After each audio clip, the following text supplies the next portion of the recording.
Free के 12 number यहाँ लूट लो। मैं ऐसा क्यों बोल रहा हूँ आपको, मैं यहाँ पर बता रहा हूँ। देखिए यहाँ पर ये हो गया 2021 के क्वेश्चन, 2021 के फर्स्ट सिटिंग में इस चैप्टर से, यानी सबसे आसान चैप्टर है। इसमें अगर आपको फॉर्मूला याद है तो भैया हो गया, सारा का सारा क्वेश्चन बन जाएगा। अब फॉर्मूला भी एकदम इजी है। मैं अभी पूरा फॉर्मूला के साथ आपको पूरा क्वेश्चन कराने वाला हूँ, तो इस वीडियो को शुरू से लेकर लास्ट तक जरूर देखिएगा, तो अभी आपको फायदा होने वाला है। नहीं तो आधा अधूरा छोड़ के जाइए तो भैया हो गया, आपका नंबर आते रह जाएगा। ठीक है, अब मैथ में एक एक नंबर लाना कितना मुश्किल होता है आप लोगों को पता ही होगा, इसलिए इस वीडियो को शुरू से लेकर लास्ट तक देखिए। तो ये हो गया 2021 के क्वेश्चन का एनालिसिस। ये हो गया सबसे आसान चैप्टर, यानी 30 नंबर चैप्टर, यानी पृष्ठीय क्षेत्रफल और आयतन। इस चैप्टर से बिहार बोर्ड ने 2021 में फर्स्ट सिटिंग में 11 नंबर क्वेश्चन पूछा और सेकंड सिटिंग में 13 नंबर का क्वेश्चन पूछा है। इसलिए मैं आप लोगों से हाथ जोड़कर रिक्वेस्ट करता हूं कि आप लोग इस वीडियो को शुरू से लेकर लास्ट तक देखिए। आपका 12 नंबर में 10 नंबर लाने की जिम्मेवारी मैं लेता हूं। ठीक है, इस वीडियो को देख ले तो भैया आपको इसमें से कोई भी डाउट नहीं होगा। ठीक है, तो चलिए इस वीडियो को देखिए।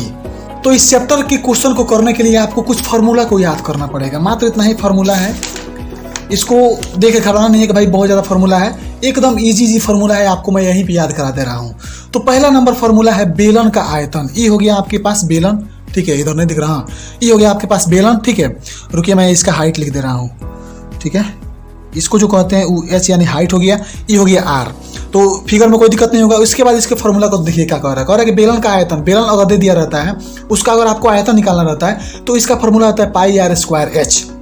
क्या होता है? पाई आर स्क्वायर एच। पाई का मतलब क्या होता है? 22/7। ठीक है, या 3.14 भी ले सकते हैं, लेकिन क्या होता है उसको मतलब नहीं लीजिएगा, 3.14 थोड़ा सा लेंदी होता है, 22/7 लीजिएगा, आराम से बन जाएगा। जहाँ पर कहेगा क्वेश्चन में कि 3.14 लेना है तो वहीं पर लीजिएगा, नहीं तो ऐसे 22/7 से बहुत आसान रहता है क्वेश्चन को सोल्व करना। ठीक है, तो पाई आर स्क्वायर एच क्या हो गया? बेलन का आयतन का फॉर्मूला हो गया। बेलन आपको दिख रहा हो गया, आर यहाँ पर ही है, एच यहाँ पर ही है। ठीक है, तो इतना समझ में आ गया। उसके बाद बेलन का वक्र पृष्ठीय क्षेत्रफल। वक्र पृष्ठीय क्षेत्रफल का मतलब होता है, मतलब इसको और इसको छोड़ देना है, बाकी इसका पूरा क्षेत्रफल निकालना है, तो उसके लिए एक फॉर्मूला होता है 2πRh। ठीक है, तो इसको भी याद कर लीजिए। उसके बाद संपूर्ण पृष्ठीय क्षेत्रफल, ठीक है, यानी इस सबका पृष्ठीय क्षेत्रफल आपको निकालना है, तो उसके लिए एक फॉर्मूला होता है 2πr × h+r होता है। ठीक है, तो ये भी क्लियर हो गया। उसके बाद बेलन का आधार का परिधि, आधार क्या होता है? बेलन का आधार होता है वृत्ताकार, तो वृत्त का परिधि जन्म करते हैं 2πr होता है। उसके बाद वृत्त का क्षेत्रफल जन्म करते हैं पाई आर स्क्वायर से होता है, तो इसमें कोनो बताने वाला बात नहीं है।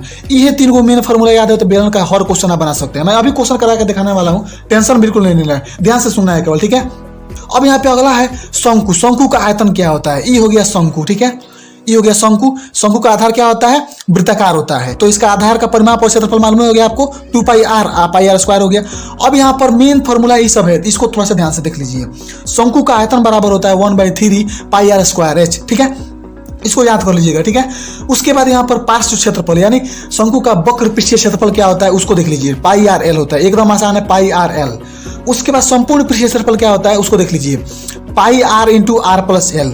पाई आर इंटू r+l क्या हो गया? संपूर्ण पृष्ठीय क्षेत्रफल हो गया। ठीक है, उसके बाद यहाँ पर शंकु का तिर्यक ऊंचाई, ये सबको याद करना बहुत ज्यादा जरूरी है। तिर्यक ऊंचाई यानी एल का मान निकालना है, तो एल बराबर होता है √s² + r²। ठीक है, यानी वही फॉर्मूला हो गया जैसे आप लोग पाइथागोरस पढ़े हैं लोग, जैसे उसमें क्या होता था? h बराबर √b² + p² होता था, उसी प्रकार यहाँ पर भी है। यहाँ पर देखिए, आप खुद यहाँ पर देखिए समकोण त्रिभुज बन रहा है, तो यहाँ पर ये जो बड़ा वाला मतलब जहाँ पर हम h लिखते थे वो l हो गया है, और जहाँ पर हम b और p लिखते थे वहाँ पर h और r हो गया है। तो उसी प्रकार पाइथागोरस फॉर्मूला लगा देना है, आपका तिर्यक ऊंचाई और त्रिज्या का मान मालूम हो जाएगा। जिसको नहीं मालूम है यहाँ पर याद कर ले। ठीक है, अब देखिए अगला नंबर में आता है गोला।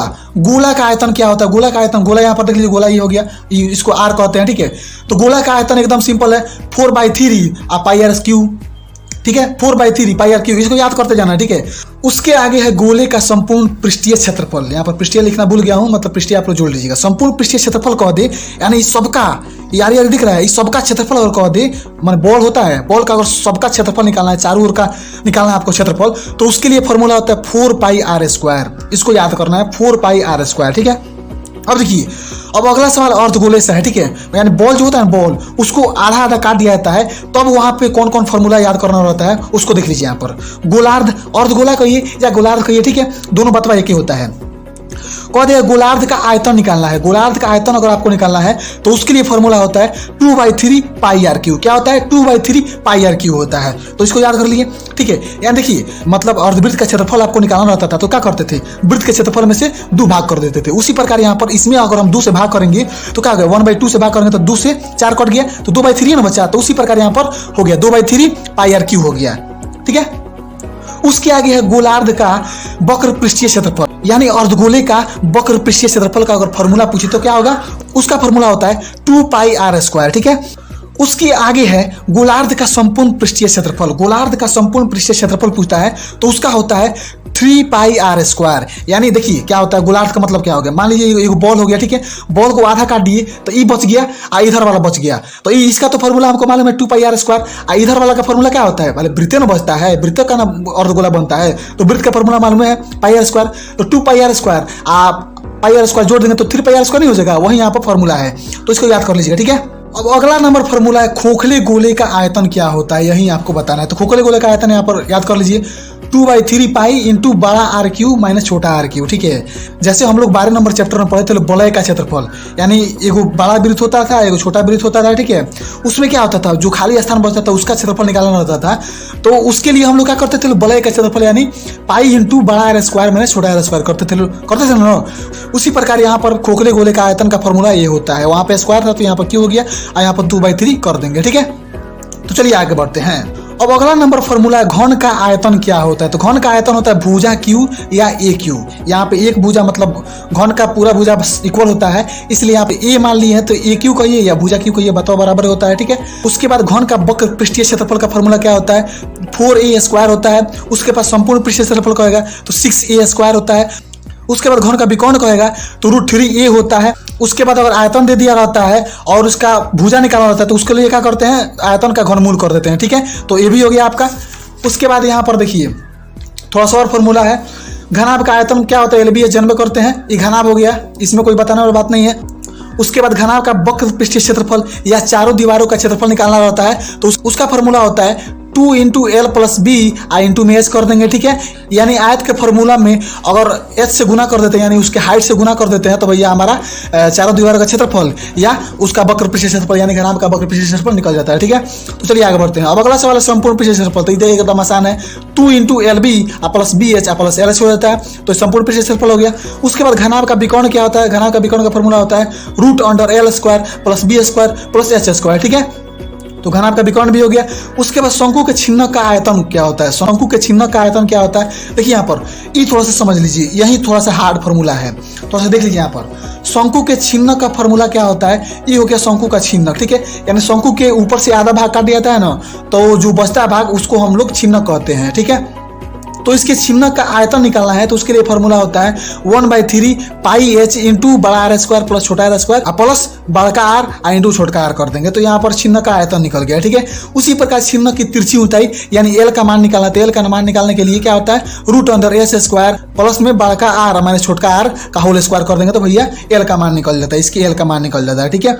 उसी प्रकार यहाँ पर छिन्नक का वक्र पृष्ठीय क्षेत्रफल यानी बाहर वाला ये जो है इसको और इसको छोड़कर इसका क्षेत्रफल निकालना है तो उसका फॉर्मूला होता है पाई L इंटू आर प्लस यानी बड़का आर प्लस छोटका आर कर देंगे तो हमारा छिन्नक का वक्र पृष्ठीय क्षेत्रफल निकल गया, ठीक है। उसके बाद होता है शंकु का संपूर्ण पृष्ठीय क्षेत्रफल, ठीक है। तो इसका फॉर्मूला होता है पाई L इंटू में बड़का आर प्लस छोटका आर कर देंगे, ठीक है। यानी ये फॉर्मूला हो गया। उसके बाद पाई बड़का आर स्क्वायर प्लस पाई छोटका आर स्क्वायर कर देंगे तो ये हो गया फॉर्मूला, इसको याद कर लीजिए, ठीक है। अगर इतना फॉर्मूला याद हो गया ना तो भैया आप देखिए कितना हीरो हो गए हैं। अभी मैं आपको क्वेश्चन करा के दिखा रहा हूँ, ठीक है। अब यहाँ पर देखिए 76 नंबर क्वेश्चन 13 नंबर चैप्टर का क्वेश्चन है। कह रहा है कि यदि शंकु की ऊंचाई h और आधार की त्रिज्या r तो इसका आयतन, बोलिए फॉर्मूले पूछ दिया तो भाई कौन नहीं जानता है 1/3 पाई r स्क्वायर h किसका फॉर्मूला है? शंकु का फॉर्मूला है। यहाँ पर हम खुद लिखवा दिए भाई, यहाँ पर दिख रहा होगा शंकु का आयतन बराबर क्या होता है 1/3 पाई r स्क्वायर h होता है। तो भाई फॉर्मूला याद है तो फॉर्मूला से भी क्वेश्चन आता है तो आराम से आपका फॉर्मूला भी क्लियर हो गया।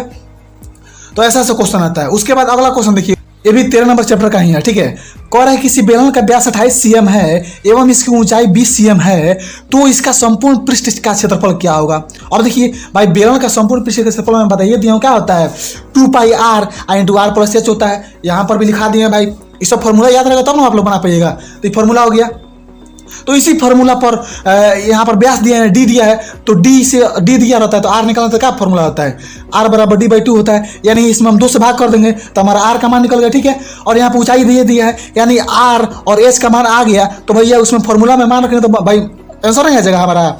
एकदम इजी सवाल है, केवल फार्मूला याद रहेगा भैया आपका क्वेश्चन बन जाएगा, ठीक है। और हाँ, अगला सवाल थोड़ा सा डिफिकल्ट है, ये बार बार क्वेश्चन पूछा जाता है, इसलिए इसको थोड़ा सा ध्यान से देख लीजिए, ठीक है। कह रहा है क्वेश्चन कि यदि किसी गोले की त्रिज्या 3 गुनी हो जाती है तो इसका आयतन क्या होगा। तो देखिए मैं इसको सोल्व करके बता रहा हूँ। तो गोले का आयतन आपको मालूम है क्या होता है, गोले का आयतन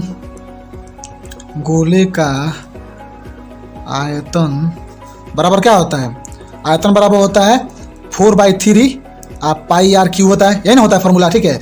तो ये हो गया गोले का आयतन का फॉर्मूला, ठीक है। तो गोले का आयतन का फॉर्मूला ये हो गया।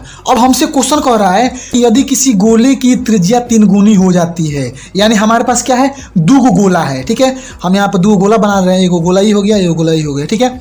इसका त्रिज्या हमारे पास आर है, ठीक है। लेकिन दूसरे वाले गोले का यानी इस गोले का जो त्रिज्या है ये इस गोले से 3 गुना है, ठीक है। यानी इस गोले का त्रिज्या कितना हो जाएगा, 3r हो जाएगा। अरे 3 गुना का मतलब 3 गुना हुआ तो 3r हो गया, ठीक है। उसके आगे कह रहा है कि उसका आपको क्या करना है, इसका आयतन कितना गुना होगा, ठीक है। यानी इसके आयतन और इसके आयतन में अनुपात कितना होगा वही आपको बताना है। यानी इसके आयतन माने 1 गुना है तो इसका आयतन कितना गुना होगा यही आपको बताना है। तो देखिए कैसे इसका आयतन हम निकाल के बता रहे हैं, ध्यान से देखिएगा। 4/3 पाई आर क्यू हो गया, ठीक है, इसका आयतन। लेकिन इसका आयतन क्या हो जाएगा, 4/3 पाई आर का, यहाँ पर आर के जगह पर क्या होगा, 3r का क्यू होगा, ठीक है।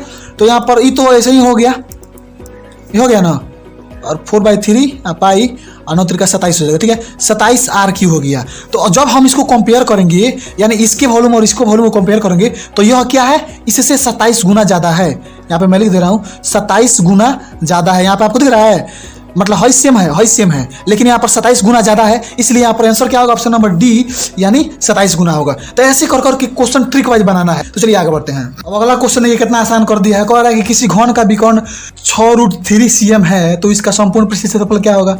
अब बोलिए इससे आसान क्वेश्चन क्या है, हमको जब मालूम है भाई, हमको जब मालूम है कि घन का विकर्ण क्या होता है, घन का विकर्ण का फॉर्मूला होता है a√3 होता है। और जब हमको घन का विकर्ण दे दिया है यहाँ पर 6√3 तो, और यहाँ पर हमको फॉर्मूला मालूम है, तो हम यहाँ से भाई मतलब इसको इधर भेज देते हैं भाई, कोनो को समझ में नहीं आएगा, इसलिए मैं यहाँ पर डिटेल में लिख दे रहा हूँ।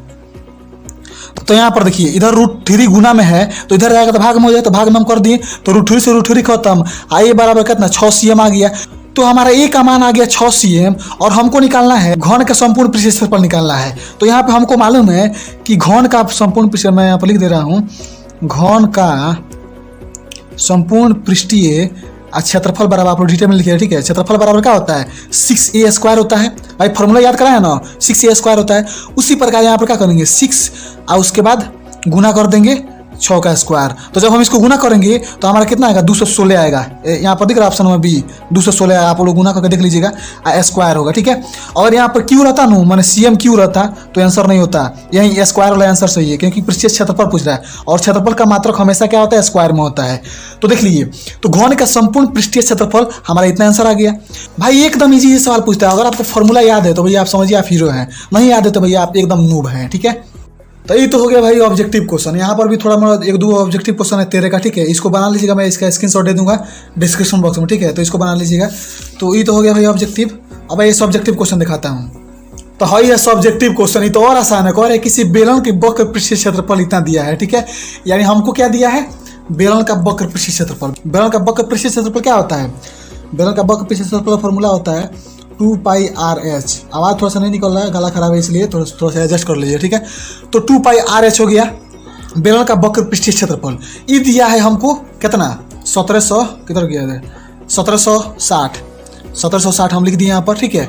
उसके बाद कह रहा है कि इसकी आधार की त्रिज्या, यानी आधार की त्रिज्या क्या होता है, आधार की त्रिज्या का मतलब r दिया है, यानी 2 पाई का मान जन्म करते हैं 22/7 होता है। आधार की त्रिज्या कितना दिया है, 14 cm दिया है। उसके बाद h नहीं दिया है, तो हमको इसका h का मान निकालना है। तो भाई h का मान नहीं निकल जाएगा, रुकिए हम निकालिए दे रहे हैं। तो h का मान क्या होगा, रुकिए यहाँ पर 7, यहाँ पर कट गया, 7 दूना 14, यहाँ पर h बराबर इतना गुने जब इसको करेंगे तो 88 हो जाएगा भाई, 88। अरे 22 का 88 नहीं होता है, तो यहाँ पर इधर 22 का 88 गुना में, तो इधर अगर भाग में हो जाएगा तो यहाँ पर भाग कर देंगे। जब भाग करेंगे तो हमारा h बराबर आ जाएगा हमारा 2.8, ऐसे ही कुछ आएगा। आप लोग थोड़ा सा निकाल के देख लीजिए, ठीक है। तो इस तरह भाई कर करके क्वेश्चन बन जाएगा। उसके आगे एक और क्वेश्चन है यहाँ पर, कह रहा है किसी शंकु के आधार की त्रिज्या इतना है, इसकी ऊंचाई इतना है, तो इसका वक्र पृष्ठ क्षेत्रफल निकालना है। भाई हमको पता है कि शंकु के वक्र पृष्ठ क्षेत्रफल क्या होता है, पाई RL होता है। तो पाई मालूम है, पाई का मान मालूम है 22/7 होता है, 22/7 हो गया। आर यहाँ पर दिए दिया 7 cm, ठीक है, तो 7 लिख दिए यहाँ पर। उसके बाद एल का मान निकालना है। तो एल का मान कैसे निकाला जाता है भाई, एल का मान हम जानते हैं √h² प्लस R² होता है। तो हमको यहाँ पर h² मिल गया, तो रुकिए मैं निकालिए दे रहा हूँ। 14 का स्क्वायर प्लस यहाँ पर R किधर गया, R 7 का स्क्वायर कर देंगे। तो भाई जब हम इसका मान निकाल के यहाँ पर रख देंगे तो भाई इसका आंसर नहीं आ जाएगा। एकदम सिंपल सवाल देता है भाई। अगर आपको फॉर्मूला याद है तो भाई आप हीरो है, नहीं है याद है तो एकदम साफ गधा आदमी है, ठीक है। इसलिए फॉर्मूला को याद करके इन सारे क्वेश्चनों को बना लीजिएगा। तो चलिए मिलते हैं नेक्स्ट वीडियो में, तब तक के लिए जय हिंद, वंदे मातरम।